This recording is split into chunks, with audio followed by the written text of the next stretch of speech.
And now we would move to more psychological area, these relations with investors. Every investor, finally, the final beneficiary of any company is a physical person. Therefore, the final decision on investment done by some physical person based on his expectations, and psychological part of that is very important. And we have here Niall Withers.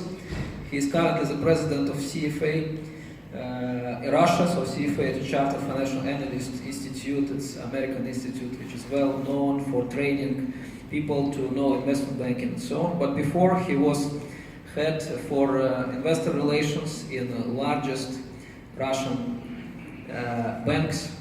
And his experience is very valuable for us because actually the need for investor relation in Russia is mostly to make good view for foreign investors. And currently for our country it's very important to improve the image of the country and the image of the specific enterprises to allow them to have investors. Therefore I would pass the word to him just to introduce some basic ideas on that.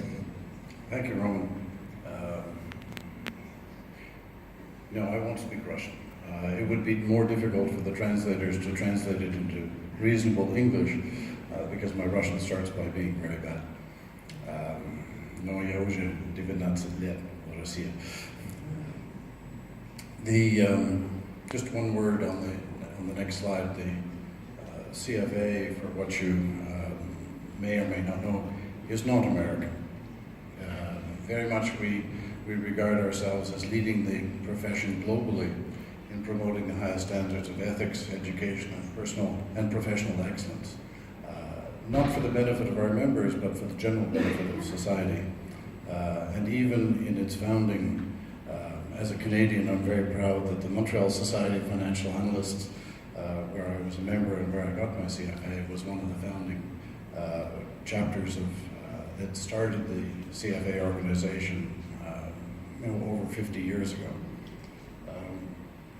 Today, we're a global organization, and there are a handful of CFAs in Belarus. You need 30 to start a local association, and we achieved that in Russia only 12 years ago. Now we have 500 members, mostly in Moscow. But we also have operations or local chapters in over 70 countries around the world. And I think as Belarus becomes more active in international capital markets, there's a need for well-trained people here. So much for my advertising of CFA. Next. In talking about investor relations or talking about attracting investors, I get the sense that many people here really don't grasp the idea. It's a new concept. I take issue with Roman when he says that it's about the real sector of the economy. And I don't know, I've worked for almost 50 years in banking. Is that real? Well, it's really paid me fairly well. Although, as one of the chairmen of a Canadian bank said, people don't like banks. If I made chairs and I earned for the company $2 billion, people would say, what a good chair manufacturer. But as a bank, people say, how come they charge me so much that their profits are $2 billion? Financial industry has a great barrier that it has to overcome in terms of trust and appreciation. But the service sector of the economy is where a lot of people are employed. As industry becomes more automated, tourism, restaurants, banking, other advisory groups, and most of us here are consultants. We're not what the Soviet Union called the real economy.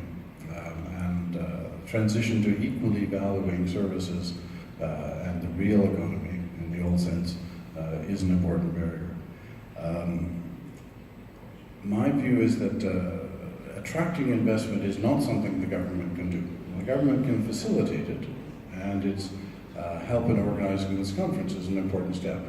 But attracting investment is something that the company itself has to do, and it has to be the management team of the company that does that. In some sense, the best thing government can do is set the the environment and then step out of the way. To get people to invest, they have to know your company. You need a really long, real relationship. It's a long task. I would be embarrassed to go and see an investor, whether it's a fund company or a venture equity, and say, "Hi, my name is Neil Withers. I'm meeting you for the first time. Please give me $50 million. Yeah, that doesn't happen. It doesn't happen in the context of a 3-week roadshow. It happens over the context of years, and to get good value for what you're selling, people have to understand it, and they need to meet the management of the company once to understand what the company plans to do. A year later again to find out what it has done and what's worked and is it still following through. And maybe by the 3rd year, if investors have a sense of the growth of the company and the potential of the business, it can be sold. This meaningful relationship with investors is really critical. And who does this? Well, the investor is not buying the government. The investor is not buying the government's involvement in your company. It's buying the management of the company that's going to produce the value and the profits and the revenue stream in the future. And so the team that has to do the investor relations is the CEO, the CFO, your treasurer, and a significant person in terms of investor relations management. The job of investor relations is not organizing meetings that the president asks for. The job of investor relations is explaining what's going on in the company, and has to have the credibility. I happen to think it's a fantastic job. You go and talk to investors, they're all intelligent people, and they're interested in what you have to say. What better way to spend your time than talking to people who are interested in what you're saying and who are intelligent and ask difficult questions. And you generally should be traveling, because the investors will not be here. You'll have to go to London and Edinburgh and Stockholm and Helsinki to find investors who are interested in your company.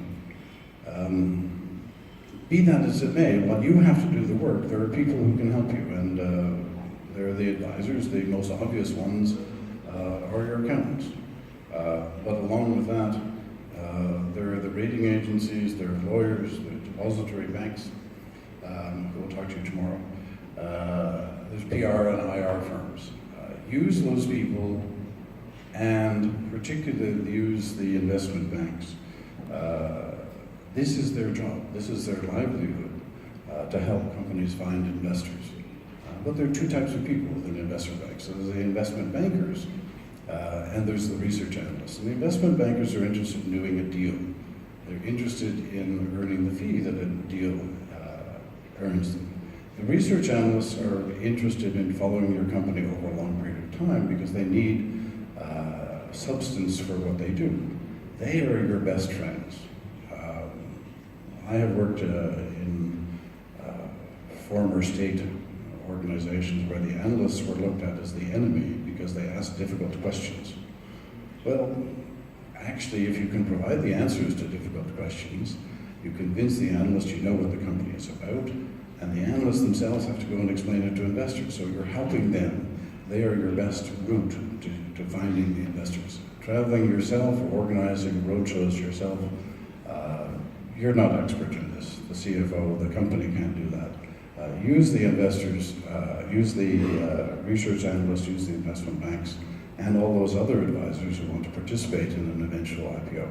Now, it's interesting, an IPO is the most exciting part of finding investors, but it's not the only route. Everything you do which could lead to an IPO also is something that you should be doing to find private venture capital or private equity investors.